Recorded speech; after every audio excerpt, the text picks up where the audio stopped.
Là les gars, on tient la perle en termes de service client. Regardez un petit peu ici. C'est exactement ce qu'il ne faut pas faire. Je viens de recevoir un email me proposant de supprimer mon avis négatif en échange de 9,99 €. Il veut continuer à berner les gens et du coup, comment il réagit? Ils m'ont pris pour Judas. Eh bien non, l'avis négatif restera. Et le pire du pire, c'est que cette même marque a osé même lui dire, pour que le remboursement soit plus rapide, pour vous rembourser le plus rapidement possible, le traitement pour que ce soit plus rapide et plus fluide, il serait préférable de supprimer temporairement votre avis. Non mais d'où tu demandes comme ça à un client de supprimer son avis en expliquant que s'il ne le fait pas, ça va ralentir la procédure de remboursement.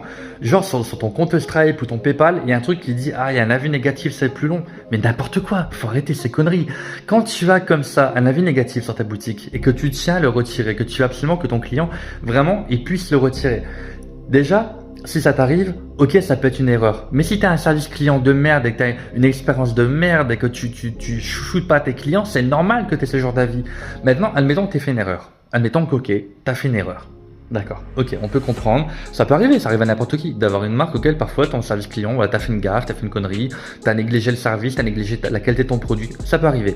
Mais comment tu t'y prends? Déjà, la première chose, c'est de l'appeler. Tu n'envoies pas d'email, tu l'écris pas, tu l'appelles. L'énergie passe. Quand on appelle les clients, et pour l'avoir fait moi-même, je peux t'assurer que les clients se sentent chouchoutés. Ils sont heureux, ils sont satisfaits. Donc tu vas commencer par le chouchouter, lui dire écoute, ok, je comprends parfaitement, il n'y a pas de tracas. On va tout simplement pouvoir vous rembourser. Donc tu rembourses, tu poses pas de questions, tu réfléchis pas, tu rembourses le client, ok? Une fois que c'est fait, tu lui demandes bien gentiment, d'accord, durant le même appel, de lui dire écoute, on va vous rembourser, ça va être géré, ça va être fait. Et tu lui dis, est-ce que vous pourriez s'il vous plaît ne pas nous pénaliser pour cette erreur? Ça pourrait freiner les ventes, ça pourrait freiner d'autres clients. Là, vous voyez bien, c'est pas voulu, c'est pas intentionnel, c'est pas souhaité, on n'a pas voulu vous atteindre ou quoi que ce soit. Est-ce qu'il est possible quand même de nous accorder ce geste, d'effectivement, de supprimer cet avis négatif? Et normalement, tout client compréhensible, quand on est courtois, chaleureux, agréable avec le client, il y a une chance sur 1 million pour que le client refuse en fait.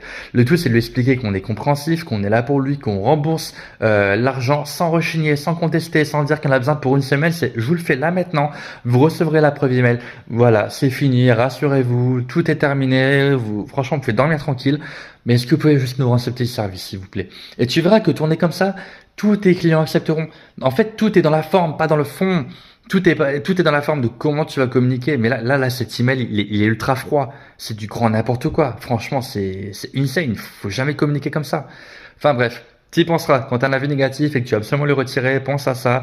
C'est la forme qui compte, pas le fond. Toujours la forme dans le service client. Toujours la forme. Sois prudent dans la façon dont tu communiques et comment tu chouchoutes tes clients.